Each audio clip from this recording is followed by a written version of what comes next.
So magandang araw kabala sa video na ito. Usapang trade rumor naman tayo wherein we will give you our top 3 candidates po kabala na mga wings kabala predicting the first player to be traded next year. And then we will talk about the games nung Christmas Day. So may di pa na-subscribe, pakipindot naman po yung subscription button. So let's start po kabala with Valti. Finally gave us a good king kabala. With the literal definition of good, diba? He provided 16 points kabala in this game against Meralco Bulls, and it was actually a dominant victory by Converge, which is of course a really promising thing to see kabala. And for us who have been clamoring for parity, it is very refreshing to see a dominant po na independent team. Of course, dalawa. Renovation yung isa and then Converge. They won convincingly against Meralco. Akala ko may injured yung import ng Meralco nung hindi ko pa po napapanood. Pero hindi, talaga nag-dominate lang po talaga ito pong Conversion. Big reason nga dyan si Baltasar. And when he was asked in the interview after the game kabala, isa sa mga pinasalamatan niya is ito nga pong si Coach Danny Ay. And I do believe really na malaki po ang magiging impact ng isang Daniel Defonso in developing Baltasar kabala. Will he live up to the hype? Will he become a top 5 PBA player po in the near future si Baltasar? The potential is there, pero we will see. Coach Tab Baldwin kabala, nakausap po siya ni Homer Saison, and of course the main discussion point nila is wala na pong iba kabala kundi yung kanya pong patapos na po na kontrata. Magtatapos po siya next year. So kumbaga kung hindi na po siya re-renew ng Ateneo, that will now be his last year in Ateneo kabala. Now bakit pala siya nasa US? Kasi nga daw po nandun siya to scout kabala. Now, of course, medyo limited lang yung nandito sa column po ni Sir Homer Saison.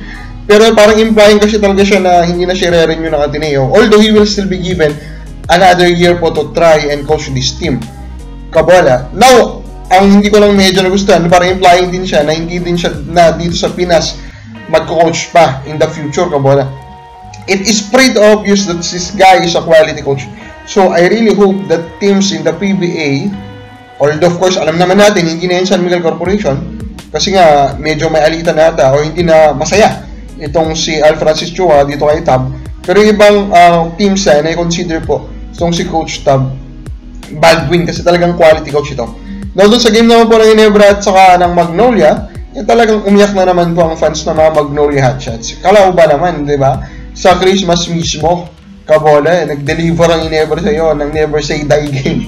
Kawawa na naman itong mga fans po ng Magnolia Hotshots. Malamang talagang ngayon, malungkot ang kanila pong holiday season kabola. Because nakahabol nga po itong Barangay Ginebra. And they are still wondering up to this point, bakit nandyan pa rin si Coach Chito Narvasa. You know kabola, sorry Coach Chito Victolero. Now, I've been a big defender of Coach Chito. I consider him for several years kabola. May isa siyang top 5 coach in the PBA. Pero for me, it's obvious now kabola. I do not know what is happening, pero I think he already lost the team kabola. Yung sistema niya is not working with the team kabola. And it's pretty clear for me that there is a need for big changes po. Now, the top 3 wings na candidates natin na unang matatrade po next year kabola. First ko will be, or number 3 ko, Maverican Misi. Yes, gumaganda po yung laruan niya with Barangay Ginebra kabola. He's a reliable scorer, reliable shooter kabola. He's doing his role really well dun sa Ginebra, pero I still believe that he is the number 1 po currently na pang trade kabola. Number 2, Alvin Pasol. Ito yung pinakabago po sa mga trade rumor mill. Napakadaming rumors po ang kinabilangan niya kabola in the past few weeks kabola. And of course, Pasol still that very young. Nandun pa rin po yung potential, nandun din yung name value. So talaga yung itatrade po siya ng Meralco, nandun po talaga yung possibility. Number 1 ko, Jaron Teng.